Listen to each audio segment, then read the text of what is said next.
70. hadis. Peygamberimiz sallallahu aleyhi ve sellem mundaq degan: Rida Rabbi fi ridal valideyni ve sahatuhu fi sahatihime.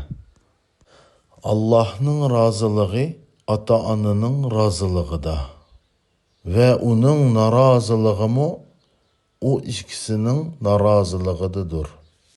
Ata-anaga yaxşı muamele qilish en yuqorqi ibodatlarning biridir.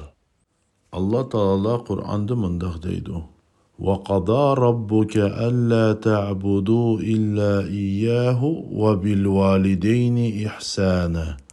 Rabbing o'zidan boshqa hech kimga ibodat qilmaslikni va ota-onaga yaxshi muomala qilishni buyurdi.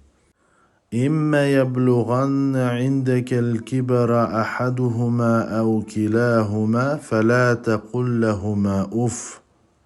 Agar yiningda ikkisining biri yoki ikkilisi qiyrilikqa yetsa, ularga uf demagin. ولا تنهرهما وقل لهما قولا كريما. Ve ularni düşkellemegin ve ularga hürmet izzet bilen yumşak gep kılgın.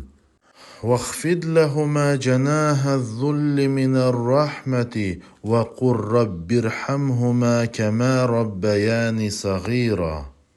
Ularning oldida nahayeti kemturluq bilen mihrivanlık kanadını yiyip, "Ya Rabbim, ular meni kichigida üstürgen üçün ularga rahimlik kılgın" degin. Bu Qur'oni Kerimning ulug' oyatlarida Allah subhanahu wa ta'ala ota-onaga qandoq muomala qilishni sifatlab berdi. Boshqa sahih hadisda Peygamberimiz sallallohu alayhi ve sellem mundaq degan: "Raghima anf rajul adraka indahu abawahul kibara falam yudkhilahul janna."